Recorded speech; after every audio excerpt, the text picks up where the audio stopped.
সাবেক মার্কিন president Joe বাইডেনের আমলে নিয়োগ পাওয়া ইউএস অ্যাটর্নিদের বরখাস্ত করেছেন ডোনাল্ড ট্রাম্প।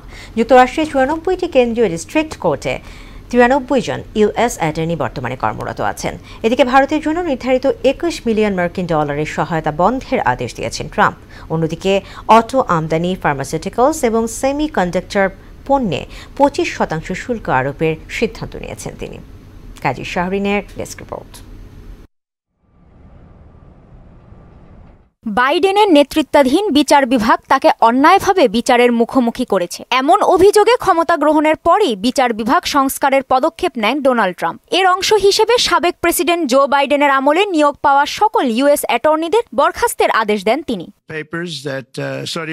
এর আগে পূর্ব সতর্কতা ছাড়াই 20 জন অভিবাসন বিচারককে বরখাস্ত করে ট্রাম্প প্রশাসন। নিজের সামাজিক যোগাযোগ মাধ্যম ট্রুথ সোশ্যালে ট্রাম্প লেখেন, গত 4 বছরে মার্কিন বিচার বিভাগের ইতিহাসে সবচেয়ে বেশি রাজনীতিকরণ হয়েছে। এজন্য তিনি বাইডেন আমলে নিয়োগ পাওয়া সকল অ্যাটর্নিকে বরখাস্ত করার নির্দেশ দিয়েছেন। যুক্তরাষ্ট্রের 94টি কেন্দ্রীয় ডিস্ট্রিক্ট কোর্টের 93 জন ইউএস অ্যাটর্নি আছেন। একজন অ্যাটর্নি একটি ডিস্ট্রিক্ট কোর্টের দায়িত্বে থাকেন। প্রতিটি ডিস্ট্রিক্টে অ্যাটর্নিরা কেন্দ্রীয় শীর্ষ আইন প্রয়োগকারী কর্মকর্তা হিসেবে বিবেচিত হন। গত বছরের নভেম্বরে ট্রাম্প প্রেসিডেন্ট হিসেবে নির্বাচিত হওয়ার পর বাইডেনের আমলে নিয়োগ পাওয়া কয়েকজন অ্যাটর্নি পদত্যাগ করেন।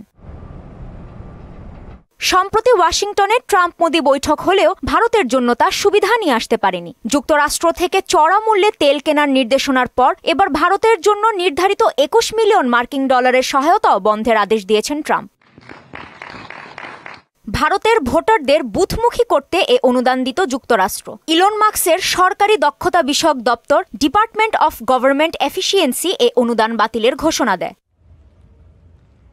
এদিকে অটো আমদানি, ফার্মাসিউটিক্যালস ও সেমিকন্ডাক্টর পণ্যে 25% শুল্ক আরোপের সিদ্ধান্ত নিয়েছেন ডোনাল্ড ট্রাম্প। গাড়ির ওপর নতুন শুল্ক 2 এপ্রিল থেকে কার্যকর হবে বলেও জানান তিনি। বিশ্ব বাণিজ্যে যুক্তরাষ্ট্রের ন্যায্য পাওনা ফিরে পাওয়ার লড়াইয়ে এ ধরনের সিদ্ধান্ত বলেও জানান ট্রাম্প। কাজী শাহরিন, মোহনা সংবাদ।